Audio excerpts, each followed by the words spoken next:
What's up, everyone? I am Joshua Banks, driver of the number 35 Matco Tool Supra. Comes back, he's gonna send it to the inside. They're 3 wide for the race lead. They're gonna Joshua Banks is gonna win it. Unbelievable. And also co-owner of M&J Distributors for the sponsor of Saturday Night Racing. So I just want to thank every single one of you for tuning into tonight's race. I hope you will put on a good show for you guys. I hope that you will enjoy it. So if you do, make sure you drop a thumbs up to B-Speed and subscribe to them, because they, as y'all know, if you haven't already, they put on some great broadcasts. So I'll make this short and sweet. The main reason for sponsoring Saturday Night Racing League is because I've been with these guys for a long time. I've raced with a lot of them. I've been through some rough times, some good times, and arguments and everything like that. But still, grand scheme of things, been through a lot of these guys, and I really do like where this league's going. I want to support it. They've given a lot to the league already, and I think, you know, I'm capable to support back. So that's what we're doing, and we want to keep this league free, you know, for people to join, to have a good time, come in and race and just have fun, you know, and that's what we're all about. So that's the main reason, and that's all I really have to say about it. So I hope you do enjoy the race, enjoy the season coming up. We are hopefully going to put on a great season for you guys. Also, make sure to check out my YouTube channel, Banksy the iRacer. Link will be in the description. Check out, and you can see my point of view, see what's happening on my end. If you want to watch it, it's completely fine. If not, no big deal. So come on over, hang out after the broadcast of this race, and hopefully we'll see you over there. If not, enjoy it, and I'll see you guys on track. Lap traffic out of the way. It's between these two. They're even for the white flag lap. This race still very undecided. Bradley had the lift. Big run for McWard. This is going to be his chance. They're running out of time, and they know it.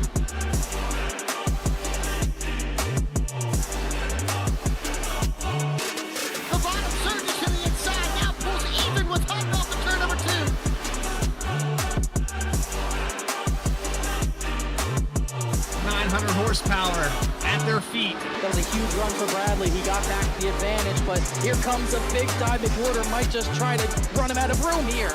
Oh, they put him in the wall. They're going to crash. They both crash. Here comes Ray Massey. Ray Massey's going to win it.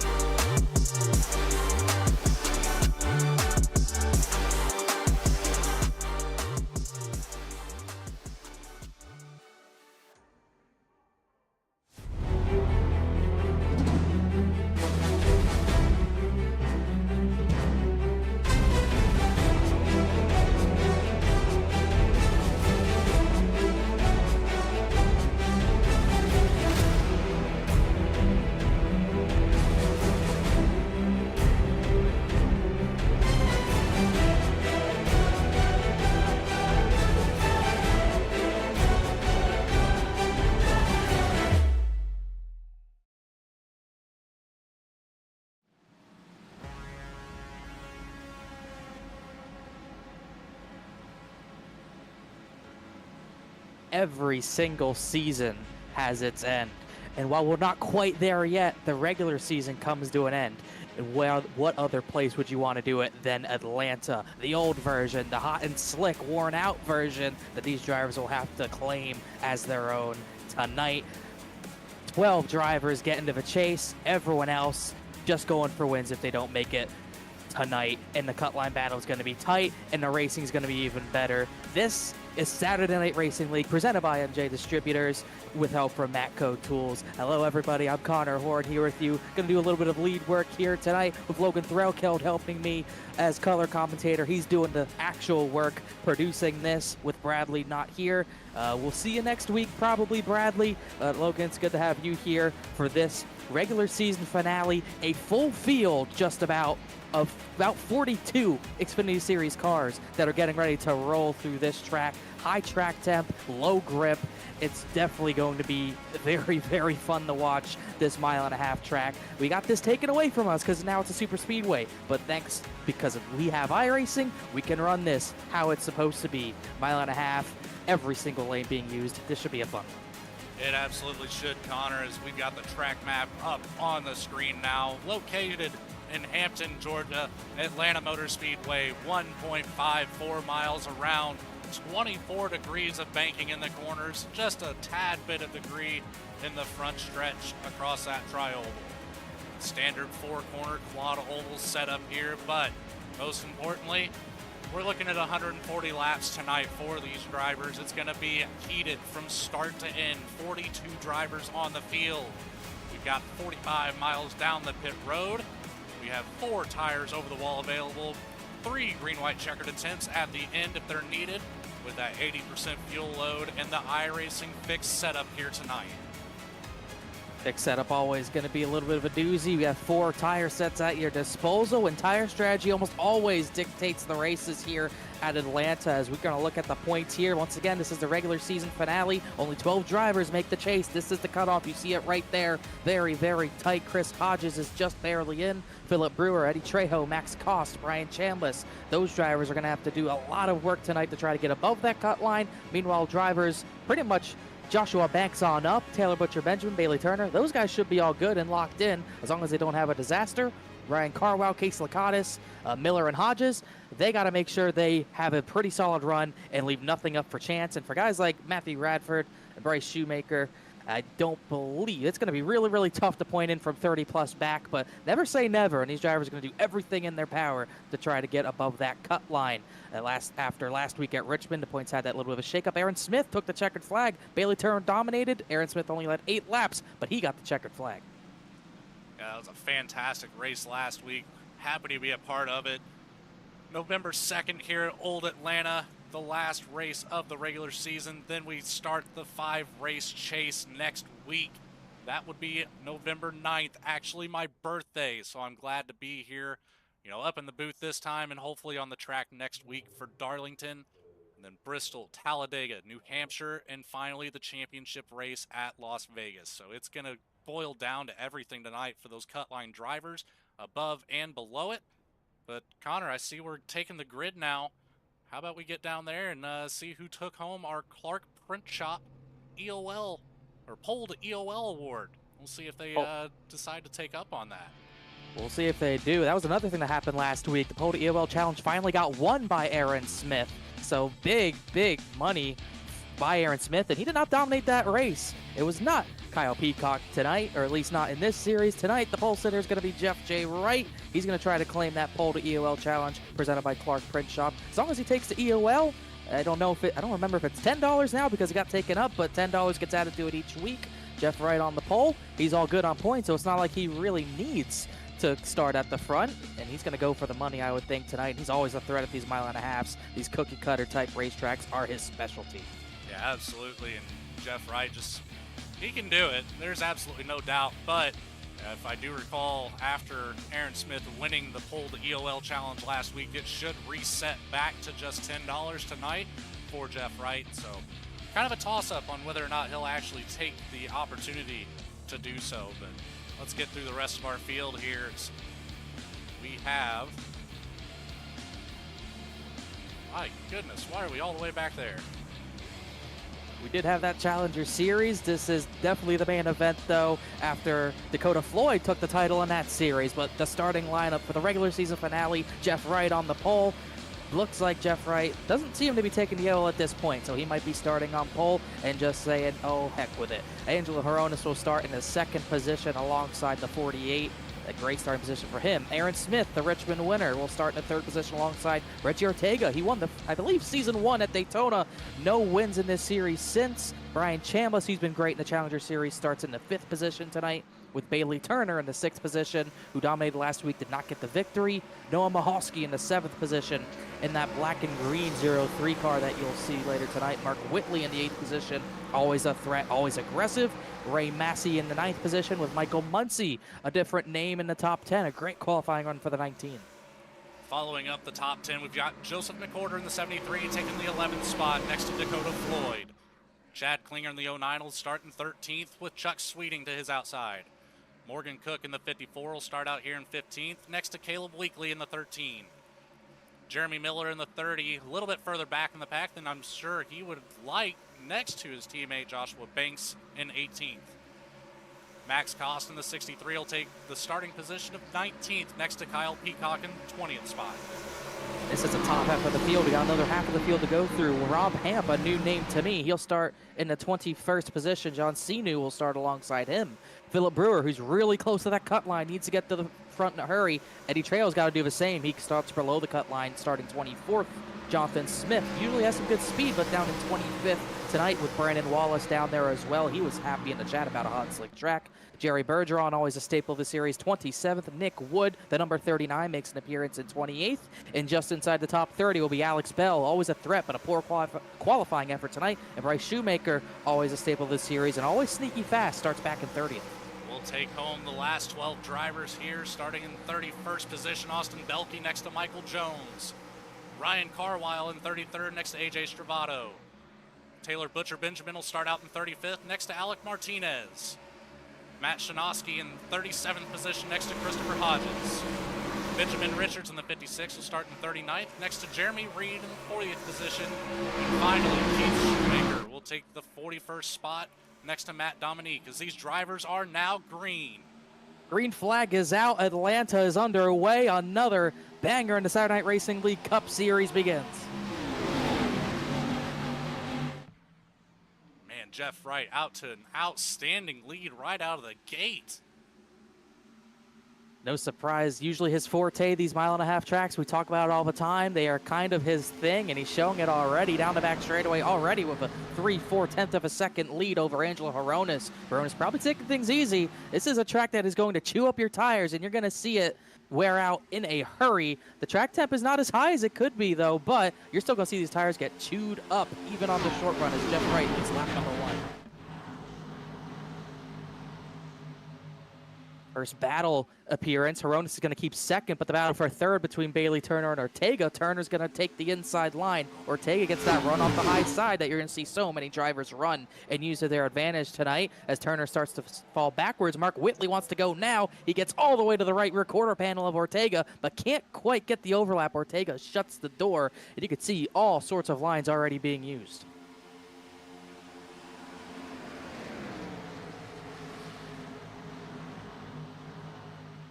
Once again, Whitley is going to be really the first one to test that outside line. Big run around the 2 car of Reggie Ortega, excuse me. He's going to get that 3rd position away into 3, but not fully clear of the driver of the number 2. He's going to run the middle line, avoid those bumps on the way high side in turns 3 and 4, put Whitley up into the 3rd position as they're almost 3 wide with Aaron Smith in the middle.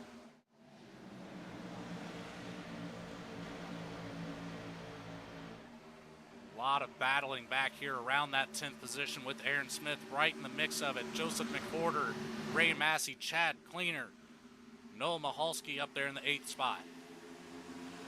The battle for 3rd becomes the battle for 2nd. We saw Angelo Horonis trying to fend off Mark Whitley. Whitley is on a charge to the front, already up into a 2nd position. He started back in 8th. He's gotten into the battle for the lead in just exactly 4 laps, and he's already to the bumper of the Wild Cherry Pepsi Zero Sugar number 48. You know, one thing to mention here, Connor, Brian Chambliss winning the Truck Series race, the final race of the season. He has an opportunity to be one of the first to take home the sweep of a Saturday Night Racing League series, I guess? Race? I don't know what to call it, but he has an opportunity to win both tonight. He'll go for the Saturday sweep. As far as I'm concerned, as far as I remember, I don't think anyone's done that, but he's going to have to go through one of these 3 first. Mark Whitley ran that outside line in 1 and 2 to perfection. Now he's the new race leader, the first lead change of the day, but Jeff Wright's not going to let him go easy. Down the back straightaway, Wright got a big run to the inside, and Whitley's going to have a fight on his hands. As there's a wreck down in entry at turn number 3. Multiple drivers are in the wall. First caution of the day, and Rob Hamp is one of them. The other one is Jonathan Smith. Take it back here and see exactly what broke down and let's figure out what happened. First caution of the day comes at lap number 6. Down the back straightaway, we see the 72. Ooh, and him and Caleb Weekly have contact, and that's what starts it. And I think Rob Hamp just couldn't check up in time. It becomes a little bit of an innocent bystander in that, but it starts with the 72 and the 13 having a disagreement on space. Yeah, that did not boil down exactly how you'd think, but already here in the Cup Series tying the caution count for the Truck Series not too long ago. Only 1 caution in that race. That was a pretty good race so far. pretty good race. It's unfortunate we've already matched it, but at a track this tough, you will have that as some drivers fake pit stops. Some drivers still fake pit stops. Ortega and Turner almost got me there. We'll have some drivers near the bottom half come in. Actually, not really. Chad Klinger was 13th. He'll actually bring a lot of drivers down to pit lane. And this will be interesting to see if anyone wants to take that first set of tires so early, or this could be maybe a play on fuel, just filling the tank up just in case. Very well could be, but it's hard saying for now. But it's, man, I gotta say, 42 cars on the field.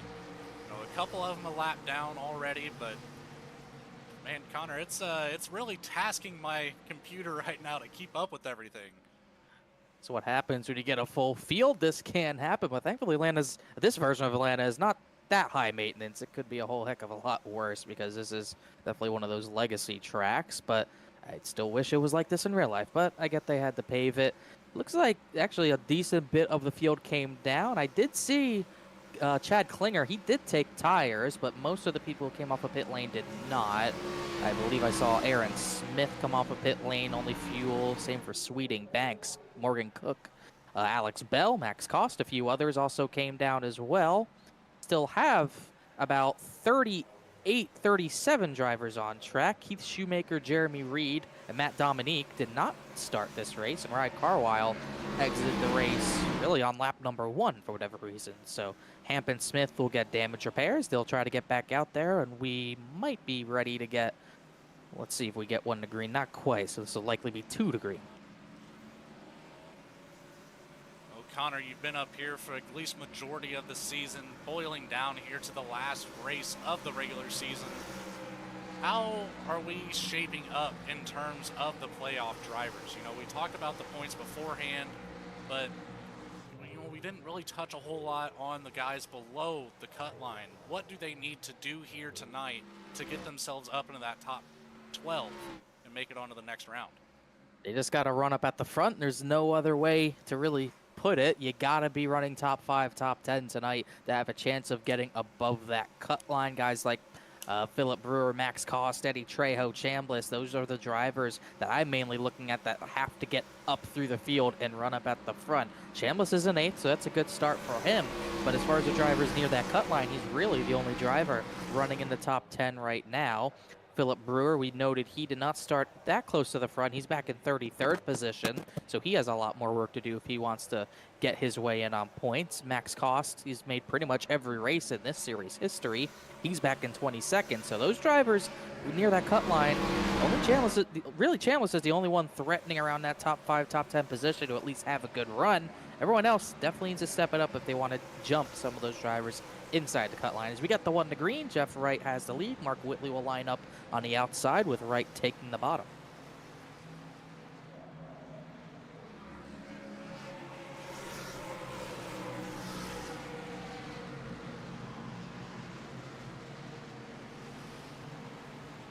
Like Rob Hamp has also called it a day, so let's call it 2 retirements on the day. Once again, we had 3 drivers not start the race. Carwell and Hamp have exited early. Caleb Weekly has gotten damage repair, as has Jonathan Smith. Of the front end of that 72 Camaro, still pretty dinged up as everyone doubles up. And this will be an interesting restart because we saw Whitley really fast out of the gate, got the lead away, and then Jeff Wright took it right back. So this will be interesting to see which drivers really want to push those tires to their limit, like Whitley, or who wants to save them hard, like it seemed Bailey Turner was. As you see there in that shot, the 77 of Whitley with quite a bit of damage on the back bumper. I wonder if he even knows about it.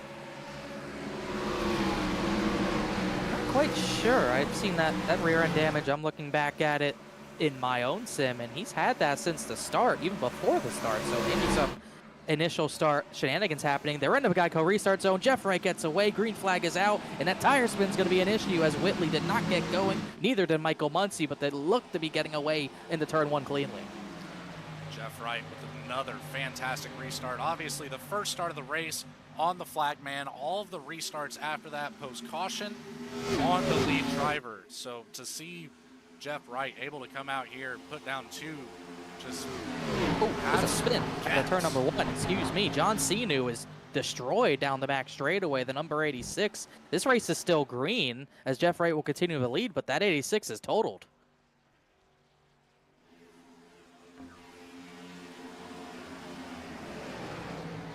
Single car incident. I don't see anyone else involved, so a rare single car incident that doesn't bring out the yellow. You see the smoke clearing. Jeff Wright comes through with a fully clean track. He takes the lead away, or he keeps it, as a matter of fact. Whitley, Coronis, Ortega, and Bailey Turner the top 5. I apologize for all the mishaps on the scoring card there on the left side of the screen, but again, this 39 car field is really putting our resources to use here tonight. There's a lot of resources on that 48 car as well. That's probably why he's so fast all the time. He's ripping the bottom, trying to keep the right front on it. Mark Whitley doesn't care about the tires. He's just trying to get the lead away. Lead some laps. He's going to go for it again. Big run down the back straightaway all the way up to the bumper of Jeff Wright. He's not quite going to get there, but he'll wind up another run out of the corner, as it seems like everyone's gone to that bottom line in the top 6 or so. Well, they're 2x2 for about 7th on back. Muncie, Chambliss, 2x2 with Mahalski and Dakota Floyd also in the process, in the picture, I should say. Jeremy Miller there as well. Jeremy Miller not in the best spot. We see a big slide.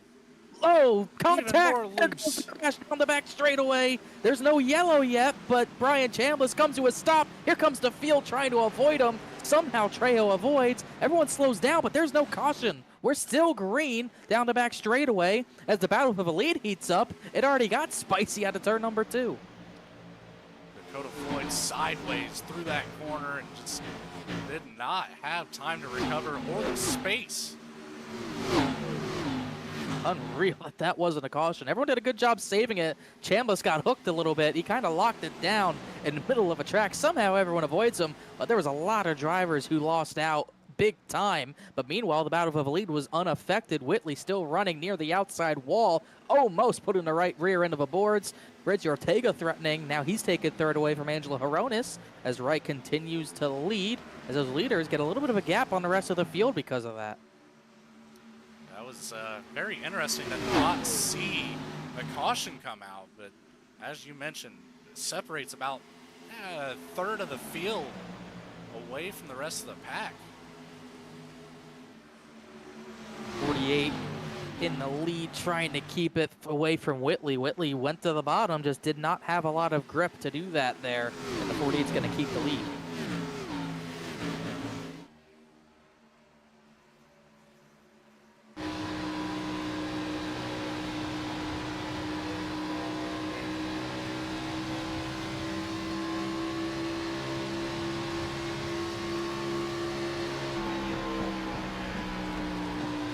Right, once again, painting that white line. That's what he knows how to do. He knows to keep the tires fresh, and he's just generally more comfortable down there as Whitley really slid out of the corner. Ortega, I think, slapped the wall, but he kept the third position even though he slapped the wall, as, once again, Jeff Wright, he knows how to paint that white line, and he knows that it's going to make it a lot harder for Mark Whitley if he can do that effectively, especially on the long run as Whitley's hanging the right rear out, giving it all he's got off the corner. Jeff Wright's being very, very careful.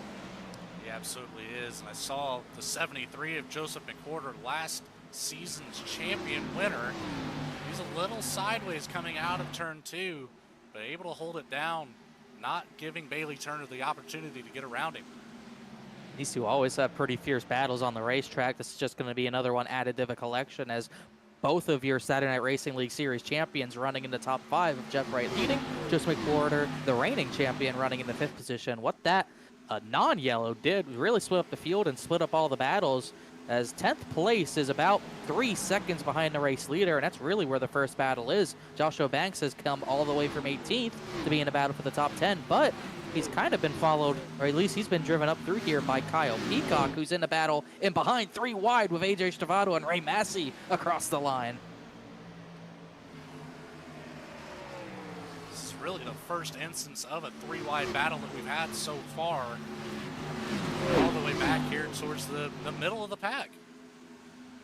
Travato's trying to be patient on the bottom line, but just can't get both those positions at the same time. I was about to say Kyle Peacock was in 10th all the way up from 20th, but he kind of falls back a little bit at this point, back to that 13th position. Chad Klinger, fresh tires, remember, he's up and looking for that 12th position, as that battle for the lead is still relatively close, but Mark Whitley has not quite gotten back to Jeff Wright to have any sort of move, as McWhorter and Bailey Turner still battle, and Dakota Floyd still tries to hold off 9th. from Joshua Banks, and there was almost contact between those two as Whitley still chases that 48, but that 35, he's always fast, but this was pretty quick to get through the field like he is right now. But watch those fresh tires. Chad Klinger has a lot more grip than everyone else.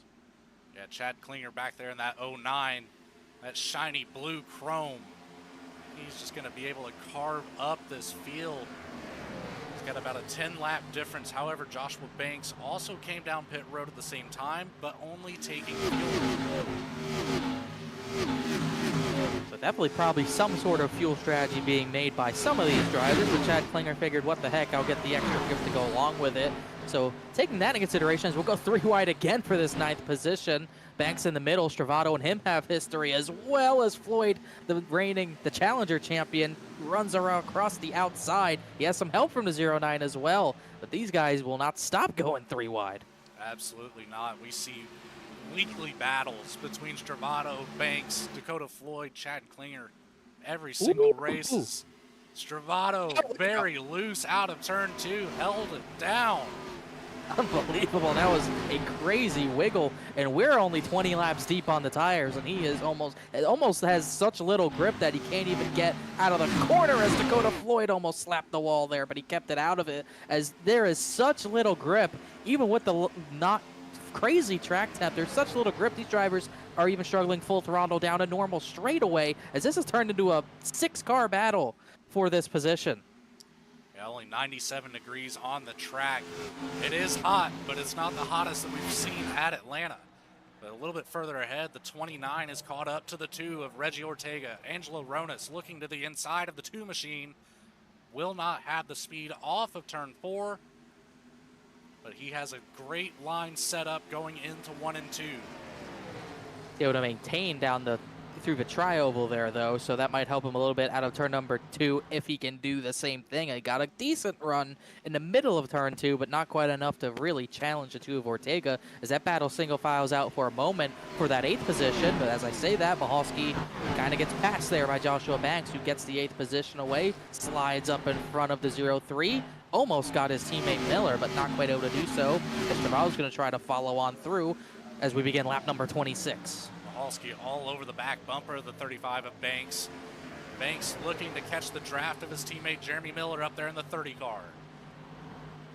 Draft maybe playing a little bit of a factor, but really that dirty air is going to play a little bit more of a factor than a draft will in those corners. Miller with a little bit of left rear damage, I think, from the contact with Chambliss, and I believe the other driver was Dakota Floyd, but still looks pretty fast. Meanwhile, the battle for second's tight. Ortega trying to take it from Mark Whitley. They almost made contact out of turn number 4, but Whitley would not budge. And what this is going to do is let Jeff Wright just scoot away like he always does at these tracks. It's an 1/8 of a second lead with Whitley still ripping the top, and he's got 3 hungry drivers behind him. Bailey Turner, here he comes towards the top 3 position. Bailey Turner finally able to catch up to the rest of the leading pack here. Oh, we got a spin. Turn number 2, Alex Bell in the 15 has spun on the bottom of turn number 2. Once again, this is going to be no caution.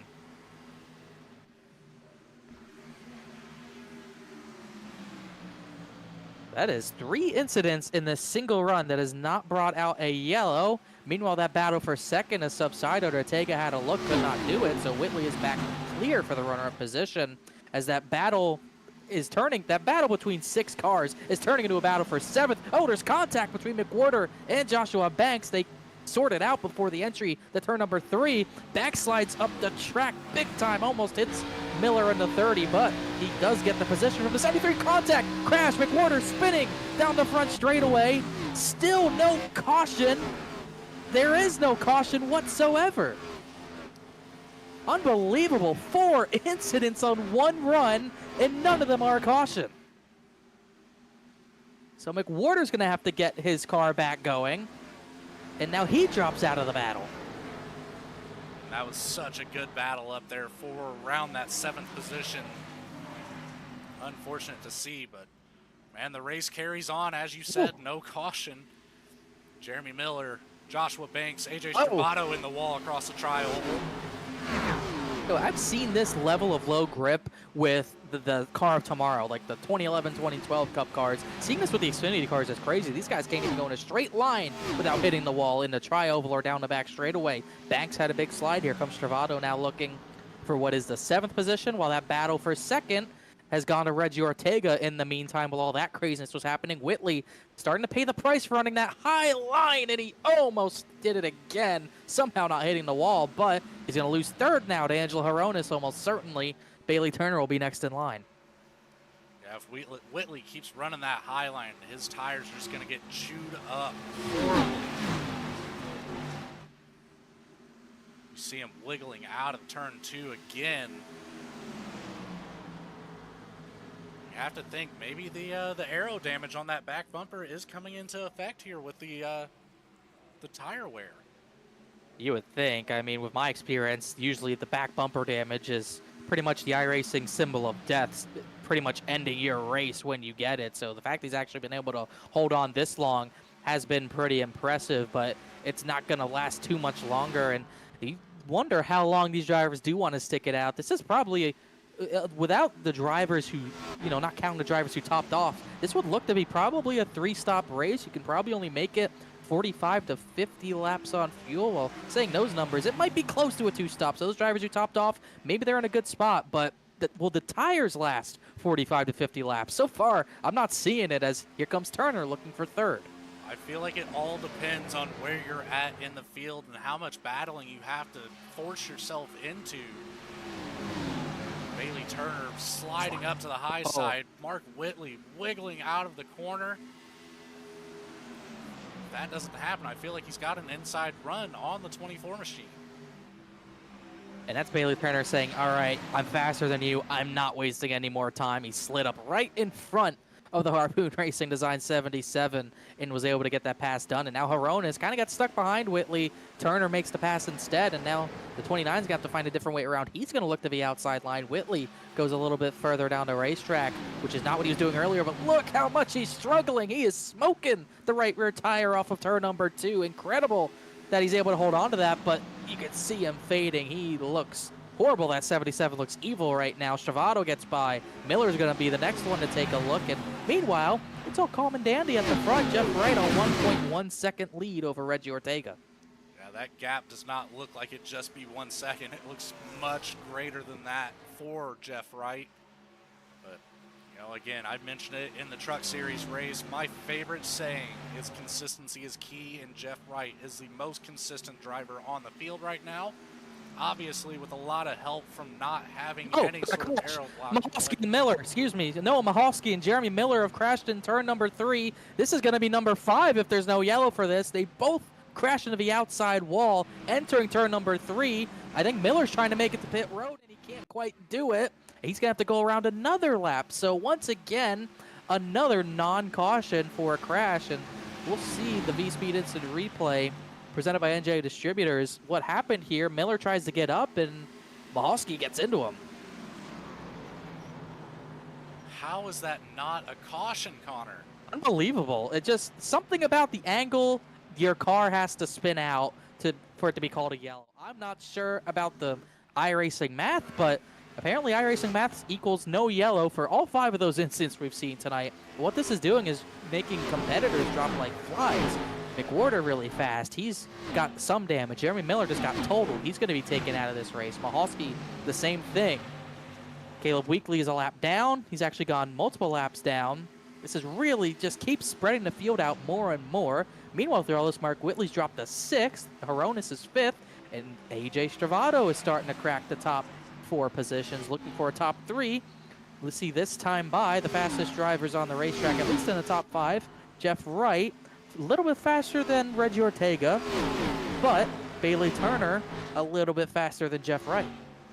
Yeah, it's interesting to see Bailey Turner obviously showing some long-run speed here, but this top 3 just under a blanket whenever it comes to lap times. They're so close to each other, it's not really helping those gaps at all. And you can see the gaps kind of increasing in the top 10 as Whitley continues to fade. Joshua Banks is going to try to get by him. Whitley actually scraped the wall at a 2 and lost a spot to clinger, but still trying to hang on to at least something before this first set of green flag pit stops, if we get to it. At this rate, we will. Banks pulls a really aggressive slide job. Whitley gonna try the crossover. Does he have the grip to do it? Not necessarily. He's gonna try to hang on the left rear fender, but he can't quite do it. As Whitley loses another spot to the 23 of Ray Massey. Massey will have a much better drive off of this corner. As Whitley sideways again.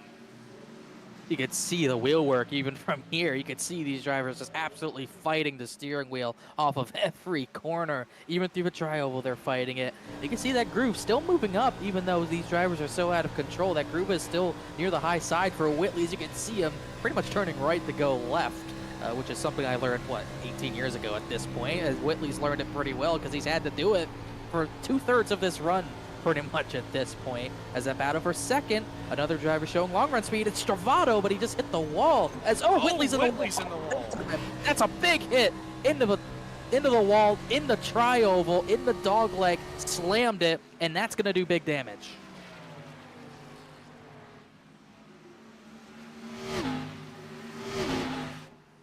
While that happened, I was mentioning Stravato. He actually hit the wall a little bit out of turn 4 himself, but he did not slam the dog leg safer barrier like Mark Whitley did, and he's been able to survive to get to the second position, as that gap between him and the 48 is probably about 1.3 seconds at this point, as Bailey Turner trying to get by Ortega, not quite able to do it yet, as Ortega is starting to fade at this point in the run. Here comes another slide job, but Ortega's going to wind up the crossover. He saw the slide job coming from a mile away and got back underneath the 24 machine. Low line and high line through turn 3 and 4. Turner's going to have the speed off of the corner. Ortega slides up, slots in behind Bailey Turner. That was all by design because he knew he wanted the outside line just to have that track position over the two, and it ended up working out for him. It got what he wanted. All those crashes that have not brought out yellows looms pretty large for Jeremy Miller. He came in right near that cut line, so he's already gone off track. He's already gone 2 laps down. Absolutely not what he needs for his race. Noah Mahalski, he was pretty not, I don't believe Mahalski was that close on points this season, not full time, so not a big worry to him, at least in that sense. But the 30 of Miller has got to be sweating bullets at this point, as Jeff Wright continues to lead this race, as we still wait on majority of drivers to come down for that first set of tires. You would have to assume it's going to be at any given moment now, as we're 44 laps deep into this race. Only a handful of drivers coming down for tires, and that's mostly due to damage. A lot of craziness happening already at this point. I'm pretty sure we're not even close. It's close enough to Halloween where it might get crazy. Angelo Horonis, I think he became the first driver to come down and pit. He is the only driver on pit road. He pit from about a top 5, top 10 position. So the 29's the first to bite. The tire fall off on this run was somewhere close to about 1.5 to 2 seconds. So we'll see if anyone else here bites trying to defend from Horonis's short pit. You know, I just have to give a quick major props to AJ Stravato. Started out in 34th, finding him way up to the top 3 spots very early in the race, up 32 positions right now. Another driver to take a look at, kind of in the same boat, V-Speed's very own, the 18 of Alec Martinez, up 26. Started out in 36 and has made his way up to 10th. Wait a minute, he said he was watching college football. What'd he do? What, he got on track, but we weren't looking? Oh, whatever. No surprise to see him getting from the back to the top 10. Same thing for Stravato. And speaking of Stravato, he hasn't only just gotten to second. He has started to chase down that 48 just a little bit, a 10th or so per lap. Ortega hit the wall out of 4. So did the 35, but everything's all good right there. Trying to look at a few other battles near the top 15. One of those is Mark Whitley, because he is still fading. And honestly shocked he hasn't pit yet. Even after slamming the turn 4 wall, Jerry Bergeron has gotten the 13th position away. He started 27th, so that one car has had a good climb as well, but really just continues to fade. Jerry Bergeron, Bryce Shoemaker there making their way past Whitley. Bergeron up 14, Shoemaker up 16. A lot of movement from the back of the pack to the front as Aaron Smith will look to take the outside. And contact between the 77 and the 43, Whitley and Shoemaker. Both drivers able to straighten it out, get back on the track. That was something else. You don't see a whole lot of instances coming into pit lane, but man, that was a tight one. Let's make it the 6th incident that hasn't brought out a yellow. Whitley trying to get a little extra on pit entry. He just kind of chopped the nose of the 43 there from my point of view, but that was off the track, so it's understandable why that was not a yellow. Jeff Wright still has him pit. I saw a number of front runners come down that time by, including Ray Massey, Reggie Ortega, Kyle Peacock, Dakota Floyd also come down. Taylor Butcher Benjamin, who's near that cut line, is also going to come down to pit, but still waiting on Jeff Wright, who has lost about over half of that lead to Stravato. It is almost down to just half a second. Stravato showing great awareness for the track and changing up his line lap after lap. And he Comes Bailey Turner. Really just doing something out here. Yeah, that 33 has some good long run speed. Bailey Turner had some as well, but he's going to come down to pit. Bryce Shoemaker brings it down a second time after the contact with Whitley. Here comes Bergeron. And we are just about almost cycled out at this point. Still waiting on a number of drivers still, but a decent amount of front runners have already brought it down as that gap is half a second. It's almost down to 0.4 of a second. And it looks like it's about our top 7 right now that have yet to come down pit road, maybe our top 8. Whoa, Stravato's fighting it. A newcomer to the top 10 is the 16 of Michael Jones. His first time being up here. Apologize, I think things just updated for me. I'm showing him in 14th now, so I thought he was a little bit further up there, but yeah, this is quite the field to be dealing with here. Michael Jones, a number 16 car, is in about the 15th position. He's actually battling with Brandon Wallace for the time being. As you can see, once again, up here comes the leader. Jeff Wright's going to bring it down the pit lane before AJ Stravato, funny enough. So the 48 relinquishes the lead. I believe our second or third lead change of the day, and it belongs to AJ Stravato leading his first lap of the day. Chad Klinger on slightly fresher tires. Remember, he took that set all the way back at lap number 8. He finds himself in the second position right behind the 33. Chad Klinger in that 09, man, that's a one bright car. That blue chrome, you can spot it from a mile away. He is filling up the rear view mirror of the 33 of Stravato right now. And meanwhile, these drivers still yet to pit. I believe everyone in the top 8 still has to pit. I believe one of the first drivers on track that has already pit is the 29 of Angelo Horonis. So really, right now, it's looking to cycle out to the 29. He's actually not too much further up than this battle for the effective lead. Also, another driver coming out of turn number 4, having a decent run. There is that Benjamin Richards machine, who has not pit quite yet, sticking this one out.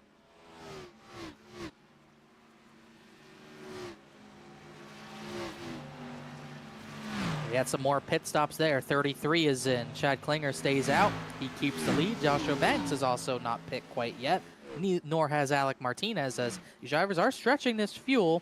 At least some drivers are stretching it to about lap 50, but drivers like Joshua Banks, remember, they did come down on that last yellow, lap number 8, just to top off. So you might see maybe 4 more laps out of these guys. Maybe so, but that's a dangerous situation, getting some of these much faster cars on the fresher tires. You see the 83 making his way around the outside, and Jeff Wright once more in that 48 around the outside of the 35 of Joshua Banks. That is all due to those fresh tires. It looks like they're just passing while he's standing still. And meanwhile, a quick update, we saw AJ Stravato come down to pit lane. He was actually too fast entering, so he just pretty much packed up and called it a day. So Stravato's now out of the race because of that pit road penalty. So take him out of the equation, even though he was so fast long run. And it's not going to matter as Chad Klinger comes down the pit lane, not having to worry about Stravato anymore. Here comes Joshua Banks on the same strategy as the 09, as Alec Martinez will lead his first lap of the day. Whole bunch of different strategies out here, Connor. A lot of green flag racing, even though a couple circumstances might not have really, those iRacing cautions, that was something else. I'm sure some drivers have wished for one, but they haven't gotten one. We've had, to my count, 6 incidents that could have been yellows that did not bring out yellows. Alec Martinez has been involved in none of them. That's why he's the leader at this point. He's going to go around for yet another lap. He, I believe, was another driver who did pit under that last yellow to at least top off. So he's been able to stretch it 56 full laps here.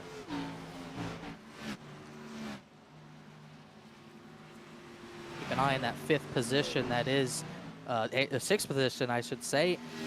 Angelo Horonis, he is going to cycle out to be the race leader, but it is only about 3.5 seconds back to Bailey Turner.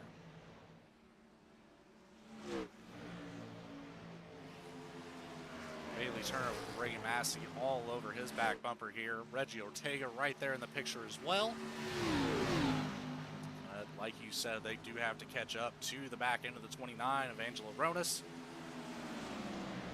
Will eventually assume the race lead here.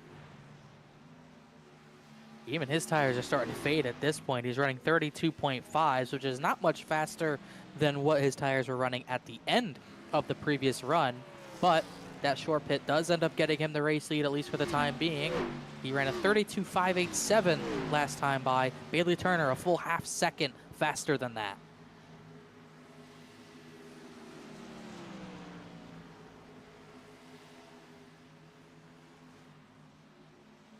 I believe it has fully cycled out to Angelo Horonis at this point. Dakota Floyd on track as well. So Horonis, Turner, Ray Massey, Reggie Ortega, and Jeff Wright complete the top 5. Jeff Wright went a little longer than everyone else. He's now 5.3 seconds behind Horonis as we inch up about 11.5 laps away from that halfway point.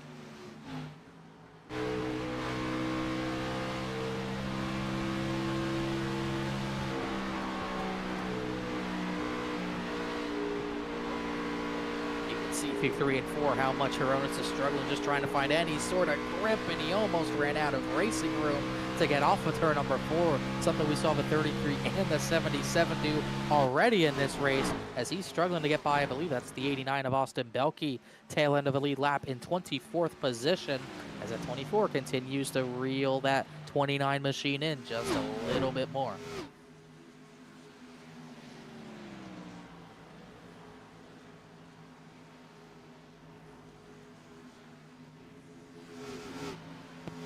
Turner just completely painting the white line, not really going up to the high side like the 29 was, as Horonis is actually going to have to probably deal with Christopher Hodges unlapping himself. He went a little bit longer than everyone, so he's going to get his lap back. As that battle for the lead is about to heat up in about 2-3 laps. Ortega continues to battle Ray Massey for 3rd. This field has got really spread out at this point. The first real big battle is about for the 10th position. Eddie Trejo, Joshua Banks are side by side for that top 10 position. With Alex Bell a lap down because of an incident, just trying to get anything he possibly can. Things are just so spread out all over the place, but man, that is not something you see too often, honestly. Again, a lot of situations that probably should have been cautions. iRacing did not deem necessary. As we see the 21 here of Eddie Trejo makes his way around the 10 of Taylor Butcher Benjamin, looking to catch up to the 35 right in front of him. As he makes a move to the inside, the 35 does on the 30 of Jeremy Miller. That is his teammate, couple laps down. The 15 right in front of him, that is Alex Bell, scored in 24th position. Those drivers, 2 drivers actually battling for position are Bell and Miller, 2 teammates as well. Teammates of a 35 of Banks, just trying to hope for a yellow to maybe get cycled out and maybe take a wave around. Meanwhile, battle for the lead about to heat up and go just like that. Bailey Turner with the fresher tires has caught Angelo Horonis and is just about to take a look to the inside in turn number 1. And keep in mind, Jeff Wright, he stayed out very long on his set of tires, and it's about to pay off because he's already within 1.5 seconds of Bailey Turner. And at this point, he's running 10ths faster than the 24 as they go side by side for the lead down the back straightaway.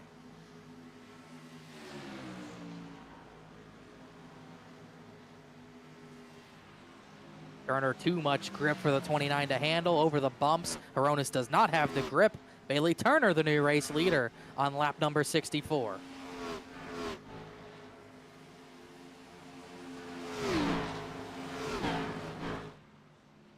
Meanwhile, that third position is also going to change hands with the fresher tires on the 48 of Jeff Wright. Wright also around the inside. No problem. Ortega will just pretty much let him go.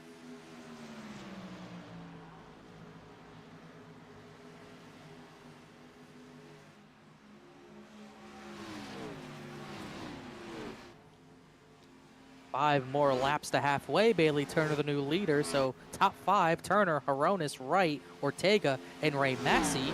And then sixth place, pretty far back at this point. It's another 3 seconds back to Kyle Peacock in sixth. Floyd seventh. He actually just hit the wall entering turn one. Chad Klinger with fresher tires back to eighth. Joshua Banks ninth. And now Eddie Trejo is solidified in the top 10, but only for a split second because Alec Martinez has cracked the top 10 now. Alex Martinez, much better tire advantage, about 6 laps between the two, and it doesn't sound like much, but I can promise you that it is, especially it's such a hot racing surface and such a, a track that can just chew away at your tires so easily. Any little tire advantage matters. He's going to use that to the fullest. Most drivers, with how long these drivers stretch their fuel, it's almost certain that we'll probably see only one more pit stop under green from all of these drivers, unless you're trying to go off strategy. Meanwhile, battle for second, that's changed hands. Horonis back to third. Jeff Wright now 6/7 of a second behind Bailey Turner. Probably going to try to chase him down in the next few laps or so, but Horonis, that short pit, starting to hurt him a little bit. Just a little bit, but not too terribly, as he is still running pretty consistently in the same kind of category as our race leaders. But eventually, it's gonna come back to biting. It's just a matter of time as we'll have to see how early he wants to pit this next round of stops as 48 works around the lap traffic of Brandon Wallace. Actually, it's vice versa because Wallace has fresher tires. He's trying to get back on a lead lap in 26th position. So he just trying to kind of play some catch-up here in the number 99. He's had some decent runs, but at least for today, 99 has started 26th, and he has not budged as we work this 69th lap of the race with Jeff Wright chasing down his, I guess, pseudo-teammate. They're both Hendrick paint schemes, but not exactly Hendrick Motorsports drivers. Alec Martinez just took a position. Nope, he did not take a position from Bryce Shoemaker, who's laps down. Bailey Turner will cross the line, though, to take lap number 70 as we work the halfway point of this race. It is just about that time to get loud. We do it every time. Bradley's always hyped for it. I always like listening to it. So as we work this halfway point, the battle for the lead's about to heat up. We're about ready to get loud. What do you say? I say we do it, Connor. Go.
Every halfway point we do get loud. Thank you 29 Graphics for the support. That's the reason we get to do that at the halfway point, and we were able to do it at a pretty pivotal point in this race as we're side by side for the lead with the Jeff Wright machine and Bailey Turner. Turner trying to fight him off. Jeff Wright using that outside lane to his advantage, and he should retake the lead here, but Turner's not giving up.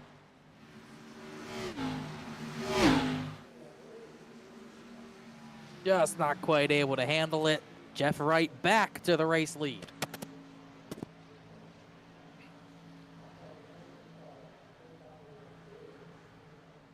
Turner trying to wind up that outside line. He almost hit the wall. He came as close as he could without hitting it.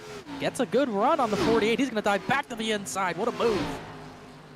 Fantastic move by the 24 to get back to the inside of the 48, but just can't carry enough speed as the 48 sticks to that high line, almost clears himself across the nose of Bailey Turner. Had just enough room there to make it happen.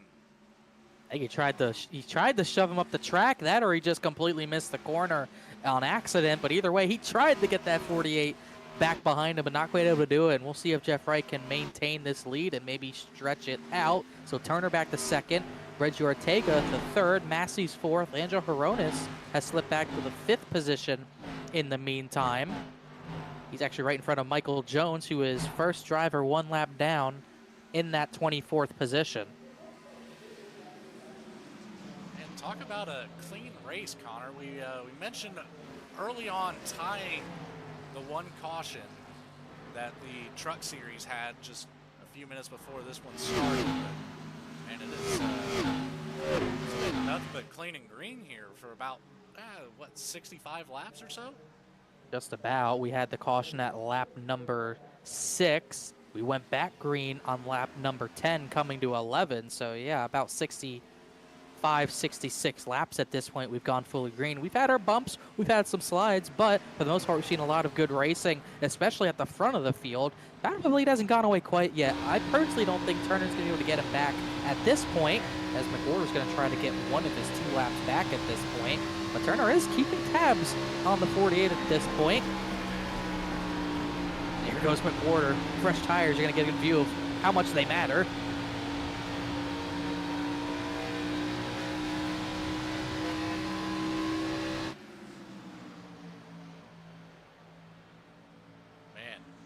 Just drove by him so easily. The fresh tires are such a big advantage, but you know, at the cost of a lot of positioning. McWhorter way back in the back of the pack, but able to unlap himself at least. Got one of his 2 laps back, so if we got a yellow, he could maybe, in theory, take a wave to get back lead lap. A 1.5 seconds worth of time. That is the difference between McWhorter and these 2 leaders at this point. I reckon to remember another battle between the 48 and 24 at this version of Atlanta, but that happened like 13 years ago. It seems like these 2 are trying to recreate it at this point, but Wright keeps the lead. Still looking at Alec Martinez's charge through the field at this point. He's running in the 9th position, but currently a little bit slower than I thought he would be. He ran a 33.1 last time by, and although he did go longer than the 48, that is not any faster than Jeff Wright. It's actually pretty much even with the race leader at this point. He's still 7.5 seconds back of that 48 machine. Eddie Trejo's had a pretty decent pit cycle. He's in the 11th position. He started 24th. He's another one of those drivers that we talked about the regular season finale tonight. Drivers below the cut line need to get above the cut line. Trejo's not in the top 10, but this is a pretty solid run at this point. We'll see if it's enough, especially with Miller having his struggles down in 30th position. And not the outcome that Miller needed tonight. Really going to hurt his bid for the playoffs. He's going to need a few things to go his way in his last 60 laps or so to have any sort of chance. Mark Whitley not really in trouble as far as the playoff picture. He came into this race 3rd in points, but after starting up at the front, leading some laps, we saw him fade on that first run. We saw him slam the outside wall. He's faded back into the 17th position, where he's pretty much resided for a while at this point. He's not too much further ahead of Brian Chambliss, who had that incident down the back straightaway where he almost stopped. He's actually in a 3-car battle for 18th with Max Cost, who is around that cut line, and Christopher Hodges, who is also on the cut line tonight. So you really got 3 drivers not having the runs they need to, considering the situation. Yeah, definitely need to pick it up between these 3. Cost is always a threat, no matter where he's at. We can definitely see him make an appearance up there in the top 10 later in this run. Right around him, a lot of tough driving. Of a name of the game at a track like Atlanta, you have to have tough driving to really run at the front at a track like this that's so physically demanding. Even for sim racing, it's physically demanding with how much you have to work the wheel off the corners. You have to be perfect with your throttle and brake. Too much throttle, you're spinning, If you throttle up too early, you're going to be in the wall. It is so precise, the lines these drivers are having to run, and Costa's doing a good job just managing what he can. He started 19th. He's pretty much been there since the start, having a clean night. But as far as the chase, I keep saying playoffs, but as far as the chase goes, he probably needs something to happen to get a few more positions, like this one, trying to get 17th from Mark Whit. Sideways once man. more. Oh, contact! little bit Whitley of contact. sideways! What a save! My goodness! We've seen the 77 struggling all night with the grid, but man, he handles it so well once that car gets sideways. As he gets on the wall once again. We saw him in the trial earlier. Oh man, sideways again. Through the grass. Oh, can he save this one? Somehow he did. Oh my goodness. Wow. I can't imagine the frustration level in that helmet, but my goodness, he's wheeling it. You cannot take that away from him. You know, Connor, I think I'm going to have to stop putting the camera on Whitley. It seems like every time we do, something happens to him. Whatever you do, don't put it on Chuck Sweeting, because that's how me and Bradley feel about the 75. I'll knock on wood, because I have wood next to me, but he's actually had at least a decent run of luck as of late. He's running in the 12th position at this point, also kind of running where he started, but he's about half a track behind the race leader. So, does that mean put the camera on him, or are we avoiding that? He's in 12th. We don't need to show him. Everyone knows he's in 12th. Oh, there he is. We It's your need to fault. see him. No, it's your fault if anything happens. He's I'm out not there liable. all alone. He's all right. Just running his race back there in that 75 machine. I think he takes any quiet night he can get in Saturday Night Racing League, but he has pretty much been on his own for a majority of this long run. Has not really been featured in a lot of battles, but like we said, a lot of times that's usually a good thing. The closest competition he has to him is probably Eddie Trejo, up ahead by about 1.8 seconds, who we mentioned was running 11th. Taylor Butcher Benjamin, who's had a pretty decent points here, 4th in points, has really been a standout despite only having one top 10 this season. Top 5 in points. He has been solidly in the 13th position, and he's another driver who started at the back. He started 35th tonight and has climbed his way up to the top 15. Hop back up here towards the front. Bailey Turner, Jeff Wright still within that half-second coverage.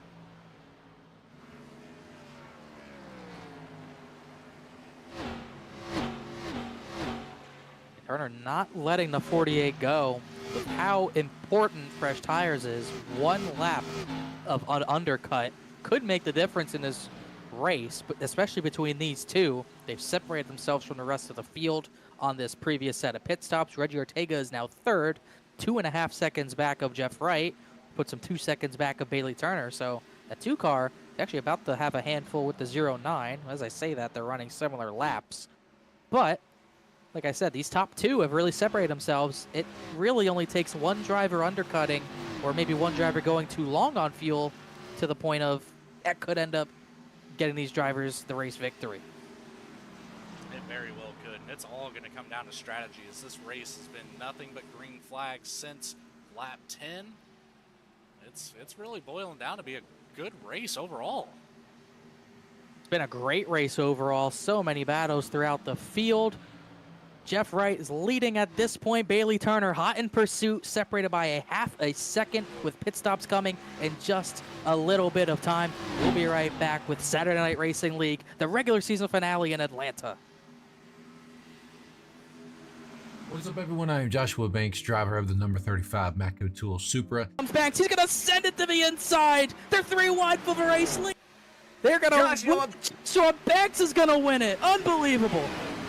And also co-owner of M&J Distributors for the sponsor of Saturday Night Racing. So I just want to thank every single one of you for tuning into tonight's race. I hope you will put on a good show for you guys. I hope that you will enjoy it. So if you do, make sure you drop a thumbs up to B-Speed and subscribe to them, because they, as y'all know, if you haven't already, they put on some great broadcasts. So I'll make this short and sweet. The main reason for sponsoring Saturday Night Racing League is because I've been with these guys for a long time. I've raced with a lot of them. I've been through some rough times, some good times, and arguments and everything like that. But still, grand scheme of things, been through a lot of these guys, and I really do like where this league's going. I want to support it. They've given a lot to the league already, and I think, you know, I'm capable to support back. So that's what we're doing, and we want to keep this league free you know, for people to join, to have a good time, come in and race and just have fun, you know, and that's what we're all about. So that's the main reason, and that's all I really have to say about it. So I hope you do enjoy the race, enjoy the season coming up. We are hopefully going to put on a great season for you guys. Also, make sure to check out my YouTube channel, Banksy the iRacer. Link will be in the description. Check out, and you can see my point of view, see what's happening on my end. If you want to watch it, it's completely fine. If not, no big deal. So come on over, hang out after the broadcast of this race, and hopefully we'll see you over there. If not, enjoy it, and I'll see you guys on track. Lap traffic out of the way. It's between these two. They're even for the white flag lap. This race still very undecided. Bradley had the lift. Big run for McWhorter. This is going to be his chance. They're running out of time, and they know it.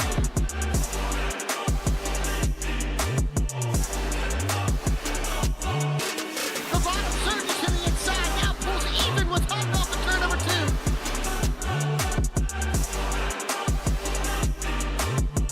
900 horsepower at their feet. That was a huge run for Bradley. He got back the advantage, but here comes a big dive. McWhorter might just try to run him out of room here. Oh, he put him in the wall. They're going to crash. They both crash. Here comes Ray Massey. Ray Massey's going to win it.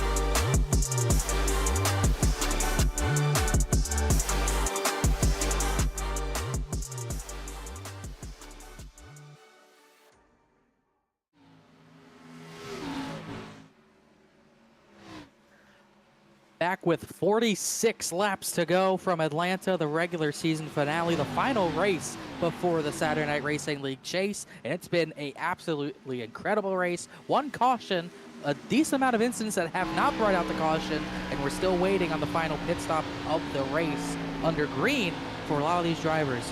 Under commercial break, Angel Horonis came down in pit, but we're back live, and Bailey Turner on cue, second place, gets to pit lane before Jeff Wright.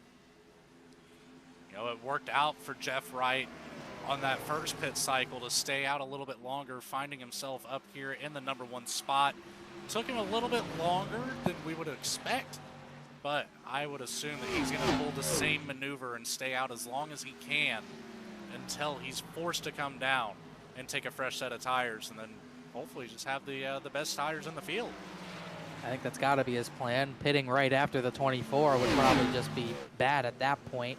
I see Ray Massey just came down the pit lane this lap. Actually, no, that was Matt Shanowski, excuse me. The 81 came down to pit lane. Last time by, it was Bailey Turner that came down to pit lane. I think Brian Chambliss also came down, and Trejo is going to be the next driver to hit pit entry, as does Bryce Shoemaker. But we'll really see how long this 48 wants to stay out to get this tire advantage that helped him get the lead back on the previous run.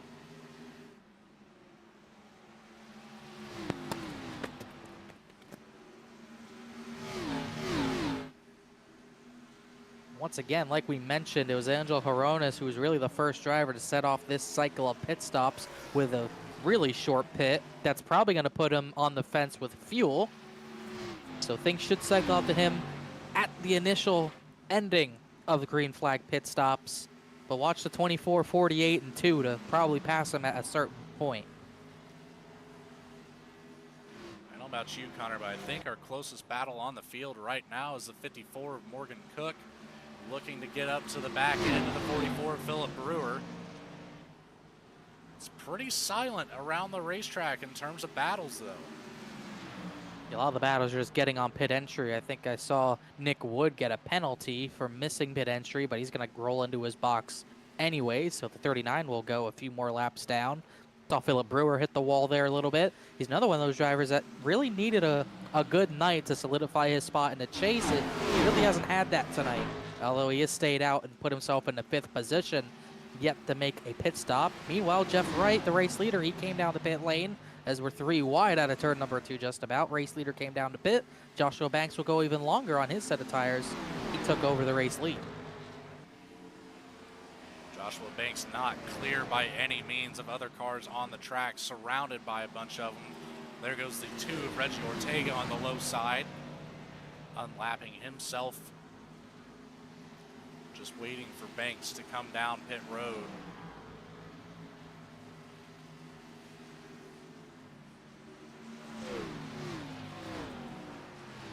Banks, he's going to bring it on the pit lane. He's going to slide on the pit entry, still slide in the rear of that car. He might have gotten it the pit speed. That was wild. I thought he was spinning out. He kept it straight somehow and actually got the pit entry. That was incredible. The way he just manhandled that car was something else, to say the least. Absolutely unreal. I don't know how he was able to pull that off. Meanwhile, a pretty important change. Hronis undercut, but it was not enough to really even lead any more laps. Bailey Turner's already gotten by. That is for position, and that would be for the effective race lead. So Turner still waiting on Chuck Sweeting and Morgan Cook to come down to pit lane, but he's put himself in position to take the lead away and potentially get some important clean air to maybe keep some tire life in it in case he needs to battle Jeff Wright. That's going to be a battle no matter what. It's just a matter of when we see Jeff Wright make his way back up, as he's in 5th place, making time rapidly. Bailey Turner comes across the line. The gap back to Jeff Wright is already about 4 seconds, and he was about 0.4 of a second faster than Bailey Turner. Morgan Cook hit pit lane, still waiting on the 75 of Chuck Sweeting. He'll lead a few more laps here, as he just started lap number 104. Quick update on the attrition rate. Even with 1 yellow, the attrition rate has been pretty high. Rob Hamp, John Sinu were out in really the first set of cautions. Sinu wrecked under green flag conditions. Caleb Weekly called it a day, as did Jonathan Smith, who was in that lap 6 caution. Noah Mahalski is out of the race after contact with Jeremy Miller. Ryan Carwile, I noted he actually didn't start the race, but he actually did get back on track. But he is 63 laps down in the 34th position. AJ Stravato sped on pit entry. He exited the race after that. Aaron Smith has gone out of the race after pit road penalty. So we really only have about 31 drivers still running in this race. Mark Whitley's another driver. He called it a day. He had a rough race going, and he pretty much decided he was finally done and not having fun. So Whitley out of the race. He'll drop down to at least 31st position as we wait on Chuck Sweeting still to make that final pit stop. This is really strategy, just hoping for a yellow, and he's not going to get it. And now he has to stumble on the pit entry, which he does. Able to slow it down to that pit road speed, however. That will give Bailey Turner the assumed lead. So he's going to come around Chuck Sweeting, but not before the start-finish line. So Bailey Turner does not claim that lap lead. It will be next time around. There's Jeff Wright already up to 3rd here. Up to 2nd, I take that back, as he makes the move on the outside of Angelo Hronis. And Hronis, the undercut, worked pretty well the first set of green flag stops. It's not going to help him out this much this time, and he's really going to struggle to stay in the top 8, I would think. He's got a gap to Ortega, Ray Massey, but that'll come down in a big hurry. Now, this is going to be the battle for the win at this point. 35 laps of racing to go. Bailey Turner in the catbird seat, but Jeff Wright already chasing him down, and Turner's no stranger to strategy. He pulls a lot of it when trying to win these races. His wins this season, Auto Club on fumes, was able to win that about a month ago. Won the season opener at Daytona. No stranger to winning in the Saturday Night Racing League. 3rd highest amount of wins in this series history, with 5, only trailing Jeff Wright and Joshua Banks. So pulling strategy to get track position, he's accustomed to this. He's used to this, and he's going to use it to his advantage if he can. Jeff Wright, it's hard to outblast the speed of that 48. The gap's already 1.3 seconds. As you see Jeff Wright entering the screen there on the right side, coming out of turn 2, it is closing so fast. Once again, we talked about it, how spread out this field has gotten. We're really single file throughout majority of the track. This battle for the lead is going to get closer and closer the more we run. Michael Jones just made a pit stop. He will be, I believe, 1 or 2 laps down. Chuck Sweeting actually came out 14th with the freshest tires in the field down this back straightaway. So we'll see if he can maybe sneak into a top 10 with fresher tires. But all eyes are on the 24 and the 48, and I mentioned it already, but I'm really getting flashbacks to 2011 with Jeff Gordon and Jimmy Johnson. The numbers are good. The scheme's probably not close enough, but it'll do. 2 of the best drivers in this series are about to go to war for this win. Absolutely, and it's just going to come down to if Bailey Turner can really hold on to the tires long enough to make that battle happen at the end of this race with the 48 of Jeff Wright. Jeff Wright. Whoa, there's a slide. Excuse me. Michael Jones just slipped through the grass. I don't think this will bring out a yellow, but he's stopped in the infield grass.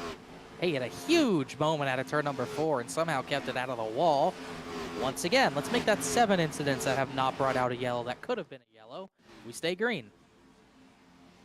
As you see, Michael Jones just getting loose on that corner exit. He saves it, but it's going to hurt his finishing position quite a bit. He's going to lose a lot of spots after that. Good thing it wasn't Las Vegas. We might have seen him flip over that infield track. Meanwhile, battle for the lead is heated up. Jeff Wright closed in a hurry on Bailey Turner. He's all over the back bumper. This is the battle for the win as they cross 30 laps of racing to go. This is happening 4 seconds in front of Hronis. Here comes Jeff Wright diving to the inside with, that's McWhorter trying to unlap himself, putting himself in this battle. Jeff Wright, can he clear him? No, come. They're both into the wall. They both have huge contact. Big damage on the front bumper of the 24, and they're two friends. They know each other well, but big damage to both those drivers. Jeff Wright still having a little bit of issue handling that 48 machine out of the corner exit into the wall in the trial. Bailey Turner's going to take the lead back. This is incredible stuff. All of a sudden, Chad Klinger might be in the best spot for this. Still 4 seconds back, but he gained a second on both those drivers who are now battling pretty heavy damage, and he has pretty solid tires. Go ahead, Connor. I was about to say, just this is turned on its head. These two dominating the race, and all of a sudden, Jeff Wright gets there. We think he has the pass done. It's a slide job gone wrong. He's in the wall again, and now Bailey Turner's trying to pull back away. I have to think that the 48 has some right rear suspension damage. The way this car has just completely changed the handling on him after that incident. You know, we haven't seen Jeff sliding through the corners very much, but now it's every single corner exits. The right rear is tapping the wall. Even through the dog leg, he's having issues. And all of a sudden, like we were talking about, he had the best tires. He chased the 24 down in a hurry. It's one fatal wrong calculation, and he might have just cost himself a shot at this victory. Now back to 0.8 of a second behind Bailey Turner. Turner still has some speed in that car. He ran a 33.1 last time by, about 0.3 faster than Jeff Wright. But like I said, we might have a battle on our hands with Chad Klinger. We'll see if he can hold on his tires. The Teal 09 at the right side of the screen, exiting turn number 2 there. All of a sudden, his car looks really great compared to the two in front of him.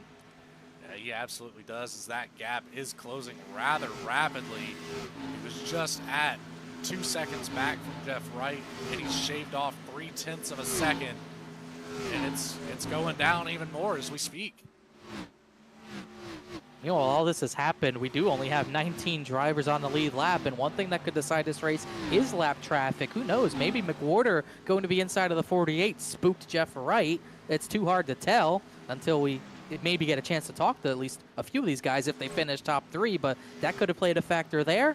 But we have more traffic that could play a factor. Christopher Hodges, tail end of the lead lap. Bailey Turner will have to navigate around him, and Max Cost and Austin Belke at least. You'll probably catch them at some point as Jeff Wright continues to fade. And Chad Klinger's really catching up to the back of Jeff Wright. So, like you said, in a fantastic spot in the closing laps of this race is Morgan Cook right there behind the 24 of Turner. Obviously not on the lead lap, but he's got some fresher tires than Turner does. We'll see him make a move around him, see if that affects Turner at all.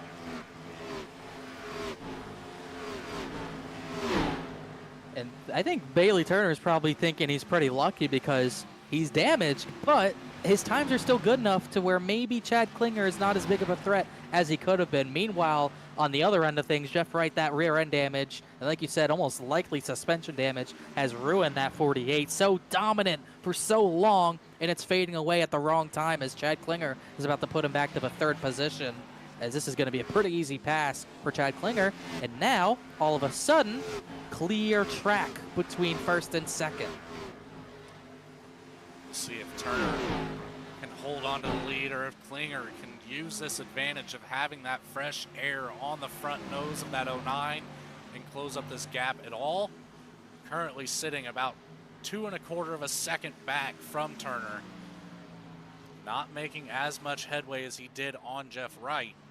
But Jeff Wright is going to be in a dangerous position to even finish in the top 5 here as Ortega has closed that gap to just 1 second.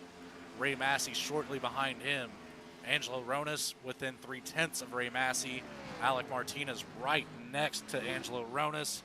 Take a look at this as Martinez does get that move past the 29 machine on the low side. Once again, he stayed out a little longer as well, got some fresher tires at his disposal, and Hronis really the first driver to pit. So he's fallen back to 7th, and Joshua Banks is up to 8th, so he'll probably have to fend him off as well. Another note, Eddie Trejo just got passed by Chuck Sweeting. Sweeting really the last driver to pit. He's gotten up to 11th position, but he now has 6 seconds to catch up to Dakota Floyd. Meanwhile, next time by, 20 laps of racing to go. Looking at the times between the top 2, Bailey Turner at a 33.228, Chad Klinger at 33.027.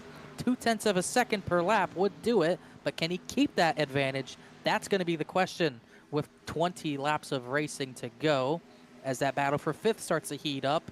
Ray Massey trying to fend off Alec Martinez. Not a battle we've seen for much of the second half of this race until now, but here comes Martinez looking for the top 5 spot. Martinez really liking that low line right now. He's made 2 passes on the low side. He does get clear, and he slides up in front of Ray Massey. Ray Massey hitting him with the switchback. He'll have the low line on turn 3, but we've seen it time and time again. It seems like the high side of turn 3 is where you want to be, as Martinez will be able to fend him off and claim that top 5 position for the time being. Martinez so strong in that middle line. Whenever he gets positioning, it's pretty much game over for the driver he's battling. And between those two, it's really a race to see who gets Jeff Wright first, as that battle for 4th will pretty much come and go in about a half a lap time, as the 18 and the 23 and even the 29 will probably be able to get him, even with the tire disadvantage. That 48, too much damage to really have any sort of competitive speed. As battle for 9th, there's none there. Peacock has it. Dakota Floyd is all on his own. Eddie Trejo's back to 12th. Just looking through the field, Butcher Benjamin 13th position. In that battle for the lead, that gap continues to come down around 0.2 of a second per lap. Klinger's not there yet, but he still has that advantage as Martinez, the main battle right now, trying to get by the wounded 48, and he will. Rather easily, but Martinez going to use this to his advantage.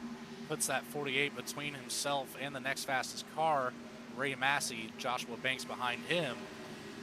So Martinez be able to put some distance between the 4th and 5th spot once Massey gets around right.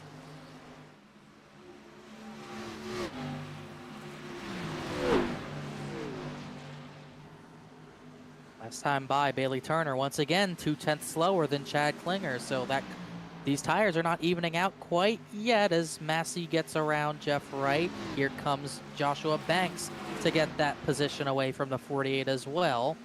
This time by 16 laps to go. And that time it was about a 1/10.5 between Turner and Chad Klinger. Quick update on that regular season battle for the chase to see who gets in, who doesn't. Jeremy Miller still in a bad spot. He has not been able to get any more positions really without a yellow. He's 28th position, 2 laps down, and almost certainly looking like he will miss out. Christopher Hodges was in a pretty close position.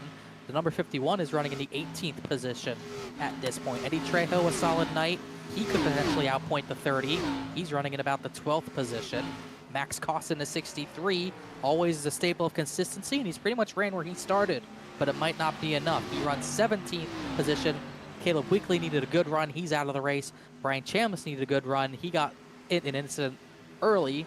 He is in the 19th position. So that's a quick update on most of those guys. I don't see Case Lakatos in this race either, so him not being here could also change the trajectory of the 12 chase drivers that we get. Absolutely, and while you're mentioning all of the point standings at the moment, Angelo Ronas in the 29 makes his way around Jeff Wright. So for the time being, Jeff Wright does have about a 3-second gap back to ninth, but he is still in danger with a much slower car than the rest of the field. A lot of handling problems. He might end up fading out of the top 10, but 3 seconds is quite the distance. Meanwhile, a big part of this race that I thought could end up being a factor is lap traffic. Bailey Turner caught Brian Chambliss, and he almost made contact with the 9. He lost a lot of time in that battle. Also, Morgan Cooks hit the wall out of turn number 4. He slowed in front of the leaders. That caused chaos. Someone almost spun on pit entry as well. Couldn't even see which car that was, but all of a sudden, 09 gained a lot of time thanks to that. Yeah, absolutely. Almost within that half-second range. It's, you know, we mentioned the battle being between the 24 and the 48. And now, kind of flipped the script. It's going to be the 24 and the 09. No Christmas cards going to the Chambliss household if it's Bailey Turner's say. Klinger almost hit the wall there. He actually might have had a tap of it, but it did not deter him too much. He was still a 1/10 of a second faster, and he smells blood in the water. Next time by 11 laps to go, and Chad Klinger's in the wake of Bailey Turner. And now he will have to navigate Chambliss. Michael Jones slides out of 2. He kept it straight, though. No caution as the sun begins to set a little bit in Atlanta. The track temp comes down. The grip levels maybe come up a little bit, but even with the old tires, not quite so, as that gap is just about 0.6 of a second. Remember, he was about 4 seconds back, maybe more than that at one point.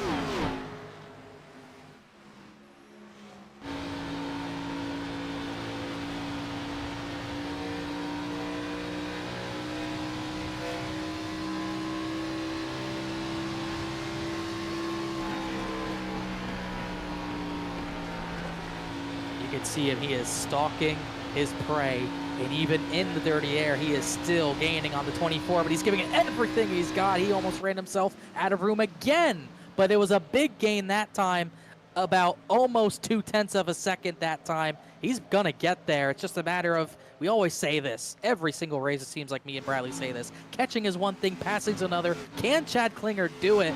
He has been waiting for another victory for a while at this point. 2 wins in this series, and the last time that happened was June of 2024, last season, all the way back at Phoenix to end last season. So he's been waiting on this opportunity.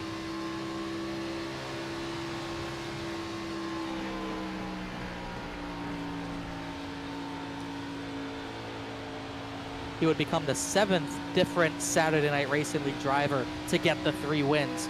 But he's still got a lot of work to do, as the gap pretty much stalled out that time. He was pretty much only as fast as Bailey Turner. That might be by design. You don't want to pass Turner too soon and allow him to make that late race move. But we're in the closing laps of this with less than 10 to go. It's got to be now or it's got to be never for the 09. That time by, he was back to half a 10th faster. It's these two 1v1. We thought it'd be Turner and Jeff Wright. Contact in turn number 2, takes Wright out of it, wounds the 24 of Turner, and gives Chad Klinger a potential golden ticket to get his first victory of the season. He closed in another 10th or so that time around. 7 laps to go. Meanwhile, battle for that 8th position. Jeff Wright falling back. And Peacock should be there soon enough. Oh, Peacock actually hit the wall, but he still keeps it straight. This battle for the lead is as close as it's been.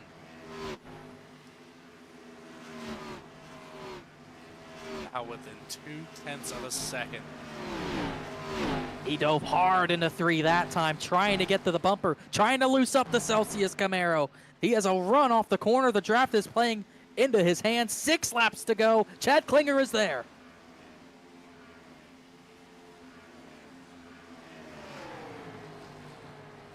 He's going to get to the bumper. Does he loosen him up? Does he even use the bumper? He has clean air on the nose. He's all over Bailey Turner, pushing him up the racetrack. Turner wiggles. Here comes Klinger with a run. He'll dive to the inside. Turner gives it to him. He will not let him pass on the outside. Will they make contact? We still got 5.25 laps to go. Klinger is there to the bottom, but washing up a little bit. Turner gets the run off the corner.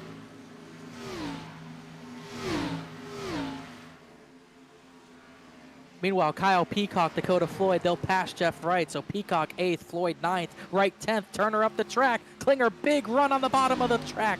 Turner trying to wind up the high side, but Klinger, a great launch out of the corner. Can Turner clear him before turn 3? Not quite. Dead even almost. Side by side into turn number 3. Turner's not giving Klinger any sort of room. Coming to 4 to go. The nose ahead for the 0-9. They're going to make contact almost. My goodness. If this was the finish, how close would it be? It would have been 17 1/1000 of a second. Here goes Klinger for the slide job for the race victory. Potentially. Turner's going to try to wind up the crossover. Did Klinger go too far? Yes, he did. Big lift, big wiggle. He tries to block Turner. Turner has to run back at him. It's another dead heat into turn number 3.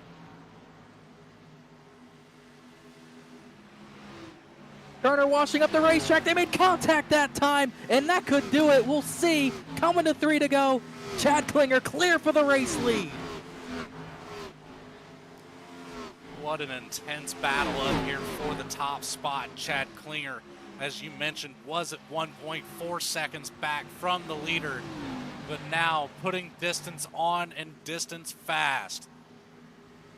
Bailey Turner hugs that outside line, makes up a little bit of ground, but Chad Klinger, he's been so much faster through turns 3 and 4 than Turner has been the last couple of laps. As we come around for 2 to go.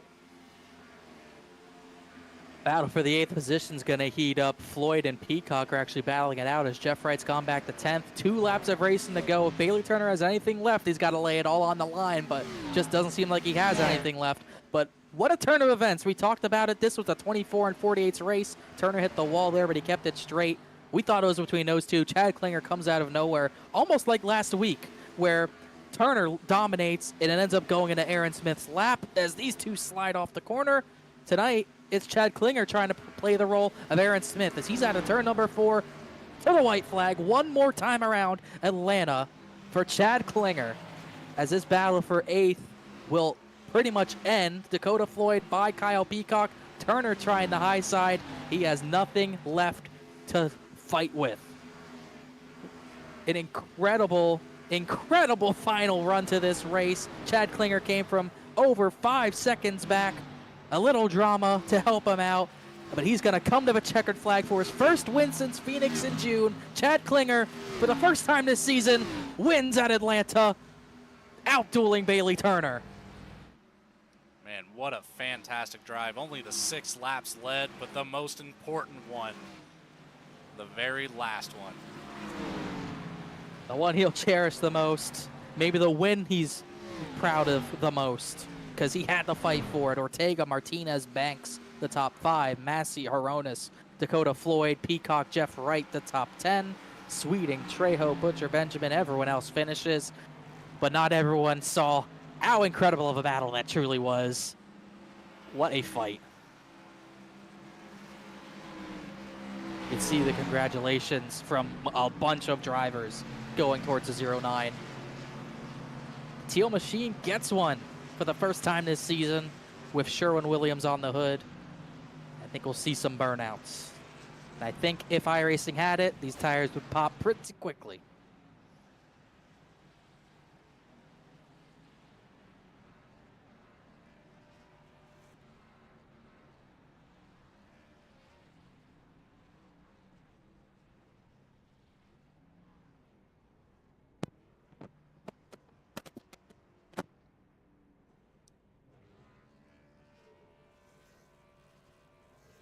The 09 just having the time of his life right now.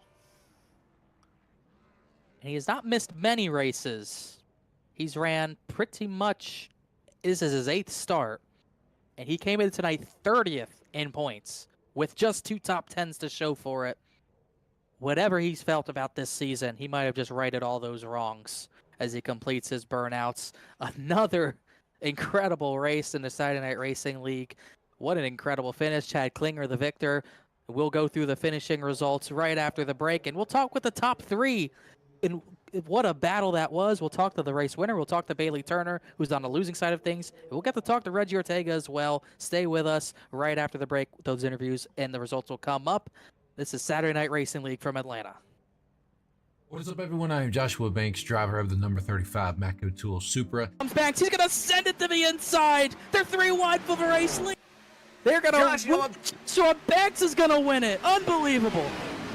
And also co-owner of M&J Distributors for the sponsor of Saturday Night Racing. So I just want to thank every single one of you for tuning into tonight's race. I hope you will put on a good show for you guys. I hope that you will enjoy it. So if you do, make sure you drop a thumbs up to B-Speed and subscribe to them, because they, as y'all know, if you haven't already, they put on some great broadcasts. So I'll make this short and sweet. The main reason for sponsoring Saturday Night Racing League is because I've been with these guys for a long time. I've raced with a lot of them. I've been through some rough times, some good times, and arguments and everything like that. But still, grand scheme of things, been through a lot of these guys, and I really do like where this league's going. I want to support it. They've given a lot to the league already, and I think, you know, I'm capable to support back. So that's what we're doing, and we want to keep this league free, you know, for people to join, to have a good time, come in and race and just have fun, you know, and that's what we're all about. So that's the main reason, and that's all I really have to say about it. So I hope you do enjoy the race, enjoy this season coming up. We are hopefully going to put on a great season for you guys. Also, make sure to check out my YouTube channel, Banksy the iRacer. Link will be in the description. Check out, and you can see my point of view, see what's happening on my end. If you want to watch it, it's completely fine. If not, no big deal. So come on over, hang out after the broadcast of this race, and hopefully we'll see you over there. If not, enjoy it, and I'll see you guys on track. Lap traffic out of the way. It's between these two. They're even for the white flag lap. This race still very undecided. Bradley had the lift. Big run for McWhorter. This is going to be his chance. They're running out of time and they know it.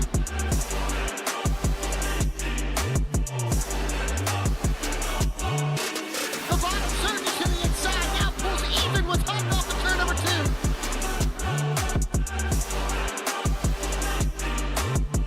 900 horsepower at their feet. That was a huge run for Bradley. He got back the advantage, but here comes a big dive. McWhorter might just try to run him out of room here.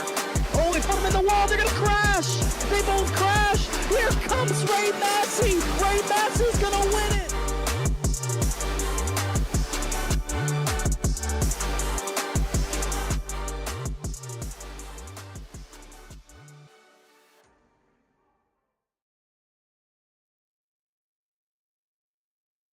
Saturday Night Racing League regular season finale from Atlanta. The race has concluded, but the post-race recap is just about to begin. An incredible race that only saw one stoppage, one caution tonight. We had our drama, we had our incidents, but only the one caution. We ended up having 14 lead changes from all the way from lap number 3 was the first one, I believe, to the last one being with just about 4 or 3 laps to go. Chad Klinger, passing Bailey Turner in the final laps to get his first victory of the season, as the results will be coming up on our screen right before we get to talk to those top 3 drivers. Chad Klinger, big victory for him. Bailey Turner thinking what could have been if it wasn't for the contact with Jeff Wright. We'll talk to him about it right coming up, I should say. Reggie Ortega benefits with a top 3. Martinez from 36th to 4th. Great run for him. Joshua Banks also came from mid-pack to get that top 5.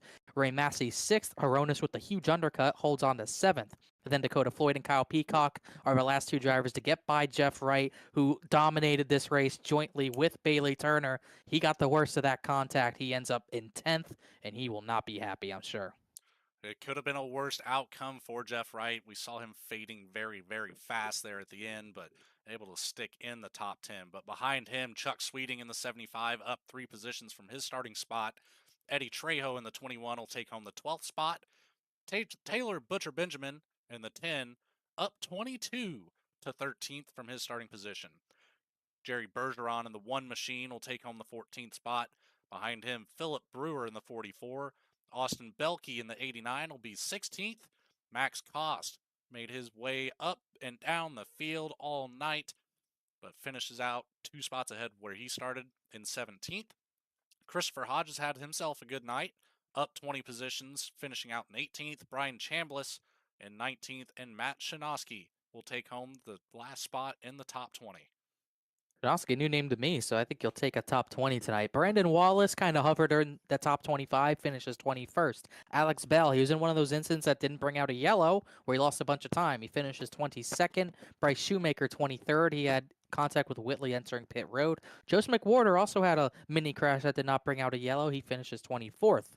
Morgan Cook sped on pit road, finishing 25th. Michael Jones had some slides, 26th. Jeremy Miller, the big loser as far as the chase cut line. I'd be surprised if he made it, but we'll have official points after this broadcast, I'm sure. He finishes 27th. Nick Wood had some pit road issues, finishing 28th. Benjamin Richards, 29th. And Muncie, trying to get the name right, I don't want to mess it up. Michael Muncie, that's correct. He finishes 21 laps down. I think he parked it late. He finishes 30th. Bringing up the back half of this field, or, well, a little more than half, but in the 31 spot, the 77 of Mark Whitley. The 71 of Ryan Carwile right behind him. Aaron Smith, a rough night for him in the 70 machine, falls back to 33rd. AJ Stravato will take home the 34th position in that 33 machine. Noah Mahalski in the 03 and 35th. Jonathan Smith will take home 36th. Caleb Weekly, another driver with a very rough night tonight, finishes out in 37th. John Sanu in the 86 machine will finish out in 38th. Rob Hamp in 39th. And Jeremy Reed, who I don't believe ever actually took any laps on the track, as well as the 31 of Keith Shoemaker and the 95 of Matt Dominique. That would be correct. Those bottom three did not start the race, so we had 39 starters, and only about maybe 28, 29 to 30 of them finished the race, actually. And we ended up with 18 lead lap drivers, from Klinger to Christopher Hodges in the 51. As we'll go down the pit lane, I'm on the virtual pit lane. So we're going to talk to our third place driver before anyone else, as we will bring up Reggie Ortega. Reggie, you got a copy. Hell yeah. Well, Reggie, you weren't actually a part of too much of the drama tonight, but maybe that's for the better. You get a pretty solid third place finish out of the night. Didn't lead any laps, but just a solid top 5 run all night. How fun was the racing? Because it looked incredibly tough to wheel these things.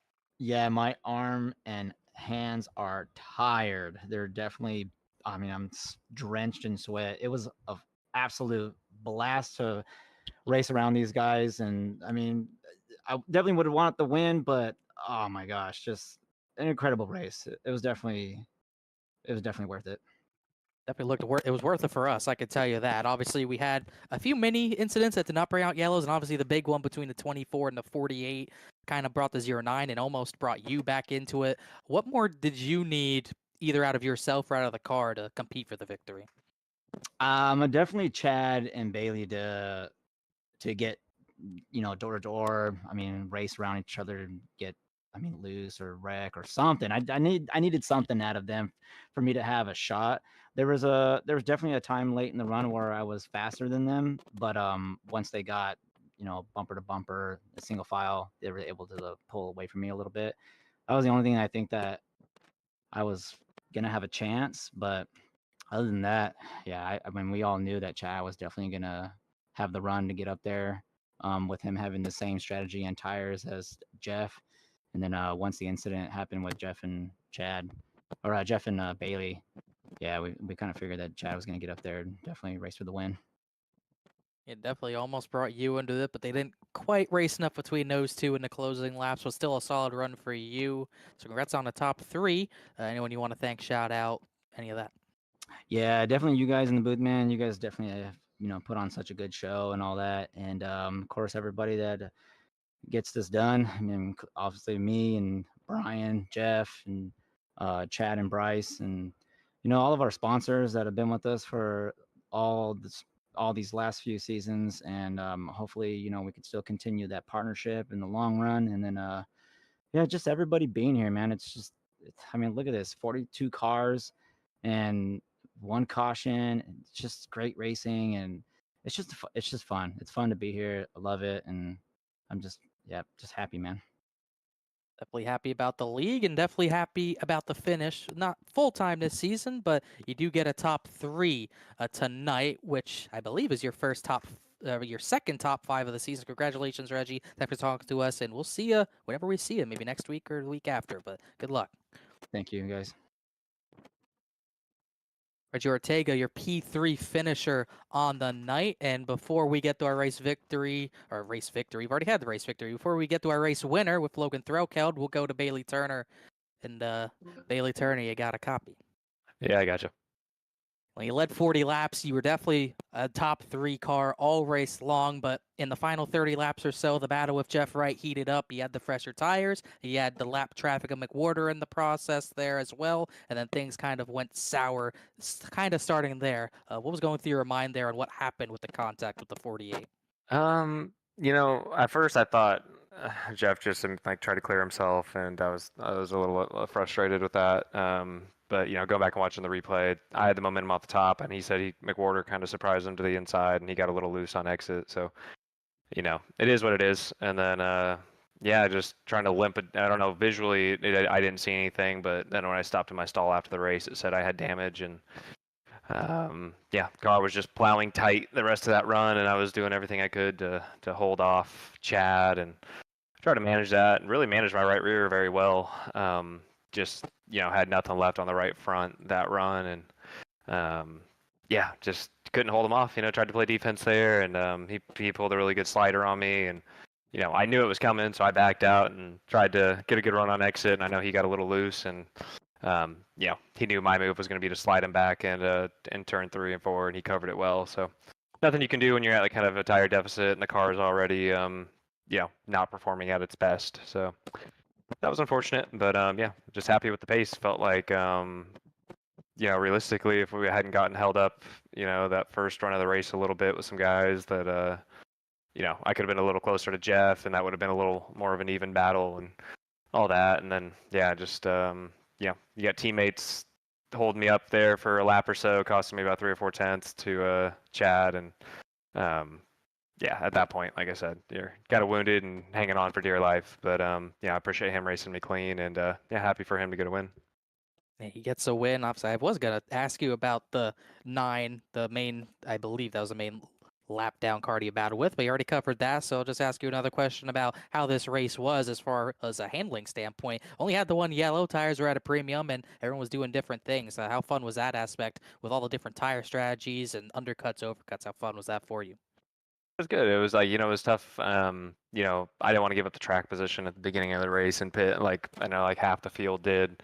And you saw some of those guys like AJ, Chad kind of come through on that strategy, and it looked like it was going to actually cycle and work out well for them. There, and AJ, I know he got some damage, and I think he ended up speeding on pit road because he got hit, and yeah, just felt, actually I was pretty confident in my pace once Jeff and I battled in that middle run. He had a little fresher tires, and I don't know if I held, had made him use them up a little bit trying to battle, and I held with him for the majority of the rest of that run.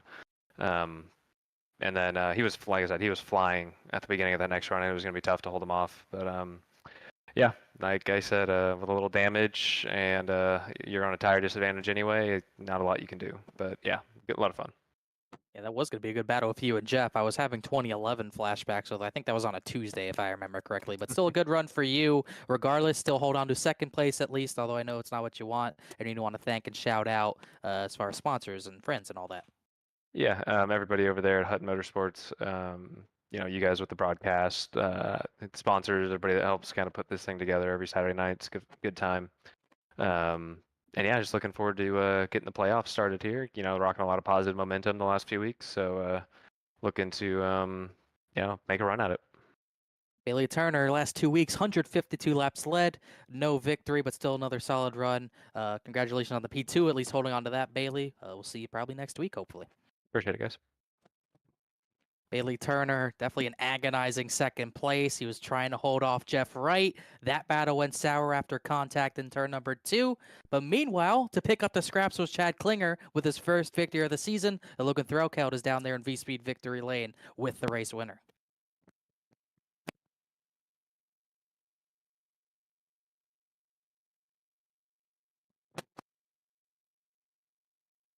Chad Klinger, you got a copy?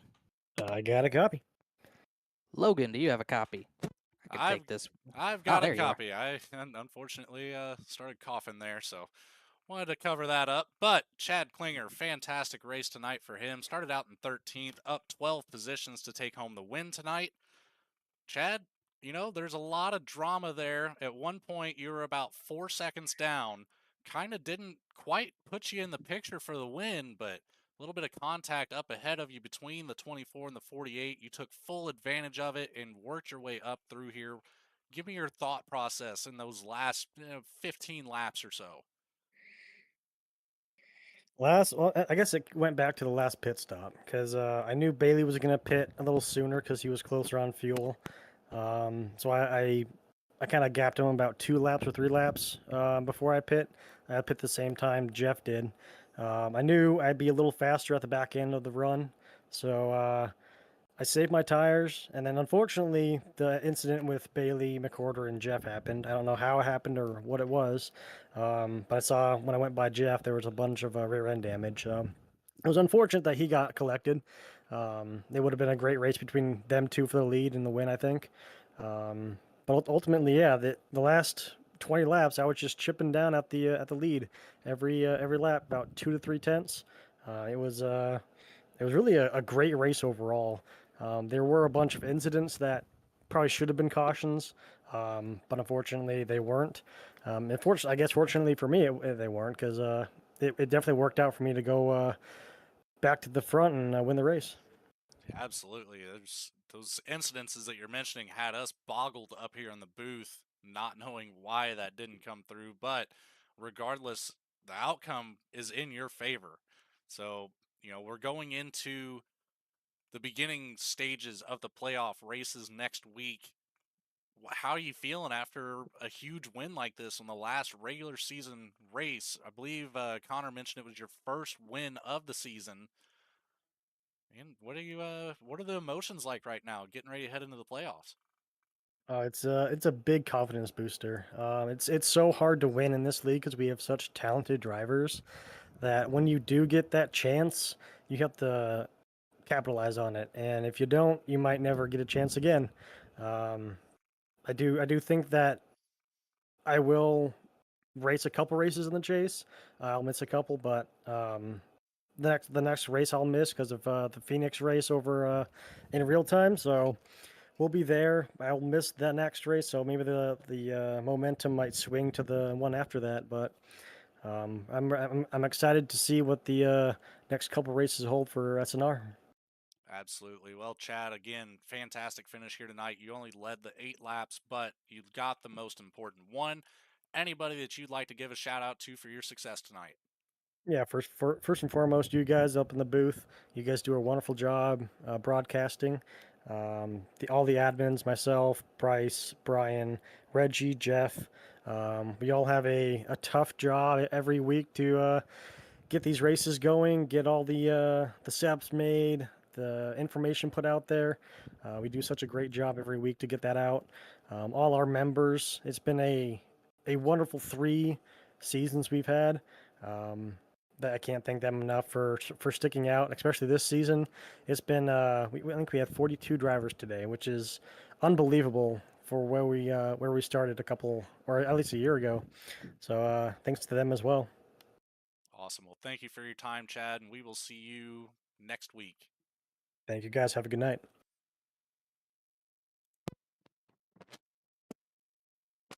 We'll hand it back over to Connor Horn. We'll get some of his final race thoughts here and just kind of go over, what we saw here tonight.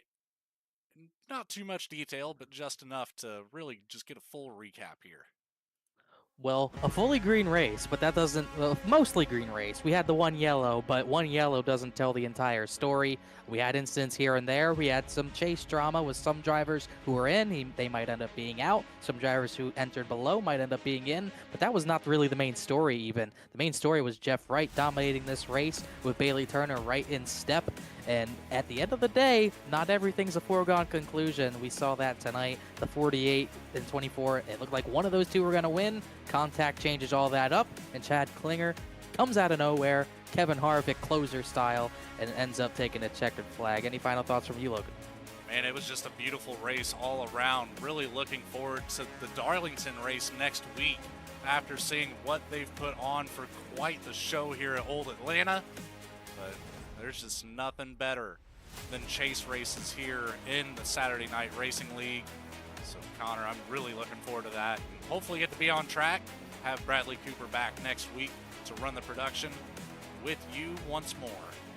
It was a fun one tonight with you. Thanks for helping me out, Logan. Thanks for being here. You can see Logan Throwcount on track next week at Darlington. You thought we were chewing tires up tonight. Oh boy, you're in for nothing yet. Joseph McWhorter upset the field, beating Jeff Wright last season in the chase. Can someone dethrone McWhorter this season? The 5-race chase kicks off next week in Darlington. It is going to be a good one.